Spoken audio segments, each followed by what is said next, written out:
Hi, Langley Leopards. Today's reading of our book, The One and Only Ivan, will be coming to you from the clinic. My portion of our story will begin on page 214 and will conclude or finish on page 229. Just remember that the sound of the bell is a signal for you to go ahead and turn the page. So let's go ahead and get started with today's reading. At the top of the page, it says, Finally. Julia and George take the pictures to the ring where there's room to see them all. An hour passes as they try to assemble my puzzle. Ruby's awake now, and she and Bob and I watch. Ivan, Ruby says, is that a picture of me? Yes, I say proudly. Where am I supposed to be? That's a zoo, Ruby. See the walls and the grass and the people looking at you? Ruby squints. Who are all those elephants? You haven't met them, I say, yet. It's a very nice zoo, Ruby says with an approving nod. Bob nudges me with his cold nose. It is indeed. In the ring, Julia pumps her fist in the air. Yes, she cries. I told you, Dad. There it is. H-O-M-E, home. George gazes at the letters. He spins around to look at me. Maybe it's just a coincidence, Jules. You know, a once-in-a-trillion kind of thing. Like that old saying about the chimp and the typewriter. Give him long enough, and he'll write a novel. I make a grumbling noise. As if a chimp could write a letter, let alone a book. Then how do you explain the rest of it, Julia demands. The picture of Ruby in the zoo. How do you know it's a zoo, George asks. See the circle on the gate? There's a red giraffe in it. George squints and tilts his head. Are you sure that's a giraffe? I was thinking more along the lines of a deformed cat. It's the logo for the zoo, Dad. It's on all their signs. Explain that. George gives her a helpless smile. I can't begin to. I'm just saying there has to be a logical explanation. Look how big this is. Julia puts the last piece of Ruby's right ear into place. It's huge. It is definitely large, George agrees. Julia watches me. She chews on her thumbnail. I see the question in her eyes. She turns back to the paintings and stares at them. Looking, truly looking. A slow smile dawns on Julia's face. Dad, she says, I have an idea. A big idea. Julia races around the edge of my paintings, her arms spread wide. Billboard big. I'm not following. I think this is meant to be on a billboard. That's what Ivan wants. George crosses his arms over his chest. What Ivan wants, he repeats slowly. And you know this because you and Ivan have been chatting? Because I'm an artist and he's an artist. Uh-huh, says George. Julia clasps her hands together. Come on, Dad. I'm begging you. George shakes his head. No, I'm not doing that. No billboard, no way. I'll get the ladder, Julia says. You get the glue. I know it's dark out, but the billboard's lit. Mac'll fire me, Jules. Julia considers. But think of the publicity, Dad. Everybody would know about Ruby.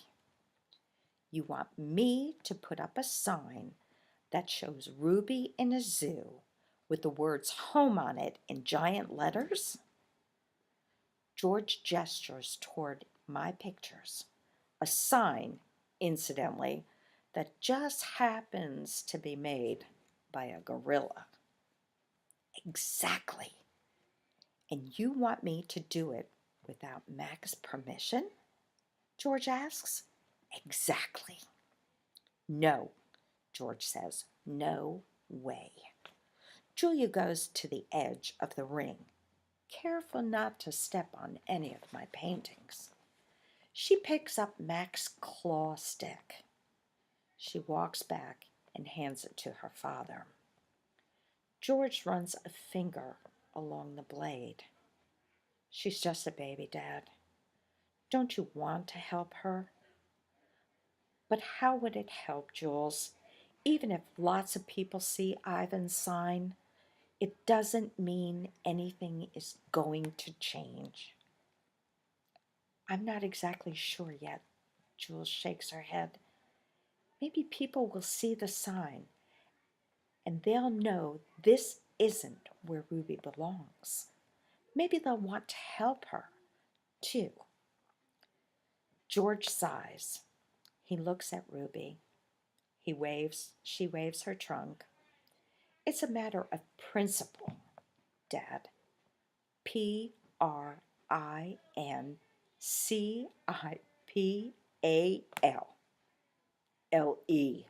George corrects. Dad, she says softly, what if Ruby ends up like Stella?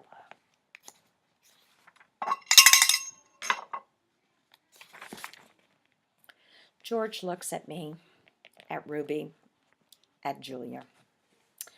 He drops the claw stick. The ladder, he says quietly, is in the storage locker. The next morning, I watch Mac's car slam to a halt in the parking lot. He leaps out. He stares at the billboard. His jaw is open. He doesn't move for a long time. Mad human. A mad gorilla is loud, but a mad human can be loud too, especially when he's throwing chairs and turning over tables and breaking the cotton candy machine. Phone call. Mac is kicking a trash can across the food court when the phone rings. He answers it, red-faced and sweating. What the? He demands. He glares at me. I don't know what he starts to say, but then he stops to listen. Who? Julia, who? He asks. Oh, sure, George's kid. She's the one who called you? More talking. With the phone to his ear, Mac comes closer to my cage, eyeing me suspiciously. Yeah, he says. He paints. Sure. We've been selling his art for quite a while now. There is another long pause. Yeah, absolutely. It was my idea. Mac nods. A smile starts at the corners of his mouth. Photos? No problem. You want to see him in action? Come on down. Have a look. We're open 365 days a year. Can't miss us. We're right off I-95. Mac picks up the overturned trash can. Yeah, I think I'll be adding more pictures. It's what do you call it? A work in progress. When the call is done, Mac shakes his head. Impossible, he says. An hour later, a man with a camera comes to take my picture. He is from the local paper, the one Julia called. How about you take one of me with the elephant? Mac suggests. He drapes his arm around Ruby's back, grinning as the camera clicks. Perfect, the man says. Perfect, Mac agrees. A star again. A photo of my billboard is in the newspaper. Mac tapes the story onto my window. Each day, more curious people arrive. They park in front of the billboard. They point and shake their heads. They take photos. Then they come to the mall and buy my paintings. While visitors watch, I dip my hands in fresh buckets of paint. I make pictures for the gift shop and pictures to add to the billboard. Trees with birds, a newborn elephant with glittering black eyes, a squirrel, a bluebird, a worm. I even paint Bob so he can be on the billboard too. I can tell he likes the picture, although he says I didn't quite capture his distinguished nose.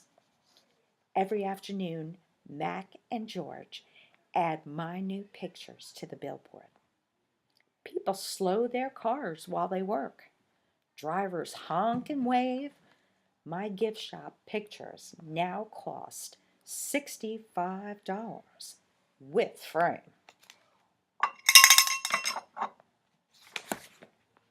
The Ape Artist.